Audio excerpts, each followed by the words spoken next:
Ram, again it's a pleasure to welcome you. Thank you. We had met almost a year ago during TiEcon 2015. Actually, yes, yeah.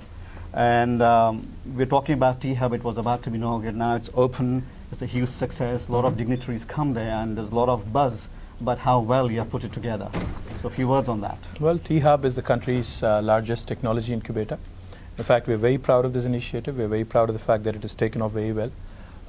We wanted Mr. Ratan Tata, who's a very well-known industrialist in the country, to actually inaugurate it. And there was a specific reason why we wanted Mr. Tata to inaugurate it. In spite of the fact that Hyderabad is home to Microsoft and Google and Amazon and Apple and Uber and all these other tech companies, we wanted a gentleman like Mr. Tata for one simple reason.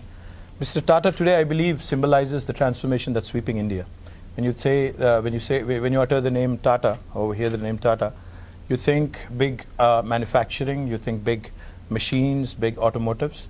But today, this gentleman, a septuagenarian, is investing in tech startups every so often. So therefore, I think he's probably the best person to kind of capture as to what transformation that is sweeping India today. And T-Hub has taken off phenomenally. In fact, we launched it on the 5th of November. Within a week, we had more than 1,000 startups applying, and we could only accommodate 200. Therefore, now what we've done is we've started out with sectoral focus on various sectors. In fact, we also launched another incubator with, again, a specific focus on animation, gaming, multimedia, and entertainment. So even that has taken off. So now we are looking at phase 2, and this phase 2 would be a much bigger facility, almost 5 times as big as the first one. So we're very proud of what we've done. In fact, I believe Government of India actually has taken inspiration from what we've done. And after we launched T-Hub, after we inaugurated T-Hub, in fact, Honorable Prime Minister himself started talking about the startups and innovation culture on 16 Jan. He did the Startup India session, which went off very, very well. So we're very excited about the current situation in India. The question is, when India's emergence is right on the world map and states are competing to draw attention to themselves, how do you make a compelling case for companies as big as Google and Apple? Well, India today actually in itself is a very, very compelling business case. I mean, no multinational, irrespective of whether they're headquartered in India or the United States or anywhere for that matter, can actually ignore India. If they ignore India at this point as a marketplace, it would be at their own risk. So at this point in time, like I said, India today offers a fantastic opportunity for any investor in the world. And that's the reason why we've been able to actually go at pure tech play companies like Google, Amazon, Uber, Apple. We reached out to all of them. We basically presented them the India value proposition. And within India, obviously when Prime Minister says Skill India, Startup India, the real action is actually in the States. So therefore, within India, when you start looking at options, when you start exploring options, I think some states stand out for the kind of policies they've come out with, for the kind of proactive implementation of the policies. And therefore, Telangana being a young state, in fact, we call it a startup state. So therefore, I think with the kind of bent of mind of a startup, we've been able to come out with very, a new age kind of policies. Because we are not burdened by legacy. So we've had the luxury of a clean slate start. And therefore, today, I think Telangana has positioned itself as a premier destination for IT companies. And we are looking to also add on to that. And in fact, in the last 5 days or so in the United States, I've met several industrial houses, ranging all the way from oil and gas exploration to agriculture and food processing. So it was very, very interesting. And I'm hopeful that not just in IT, but all other sectors as well, Telangana will make its mark.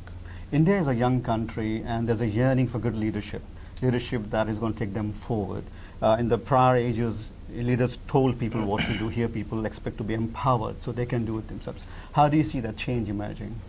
Well, India today actually is on the cusp of breaking out into the big league, if you ask me, because India, like you said, is a very young country. While the world is aging, India is actually getting younger.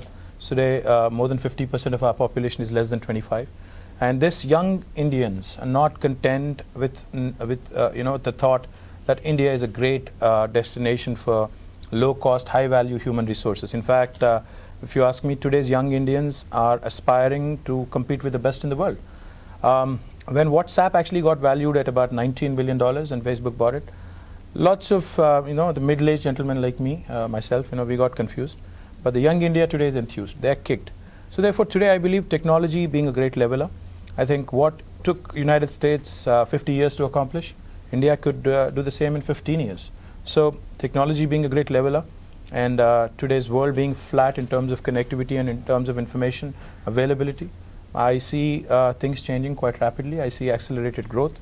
I see the youngsters of India making very, very judicious choices, and therefore I see a fantastic future. In fact, as they say, the kind of young Indians today we have, and the kind of participatory approach and the kind of aspirations they have, I think it's imperative that the political class and the bureaucratic class has to fall in line and has to actually heed to the call and demand of the youngsters of today. So therefore, I see a lot of good things emerging out of this situation.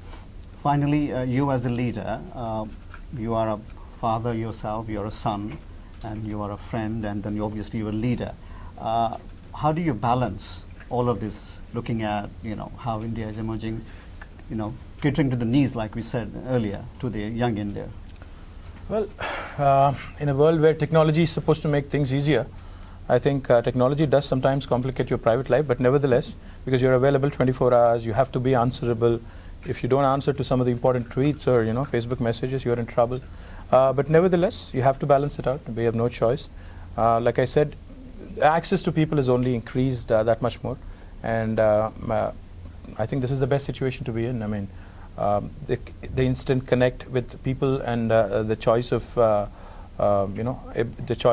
networks that are available to reach out to people, and the ability to disseminate information without it getting corrupted or adulterated.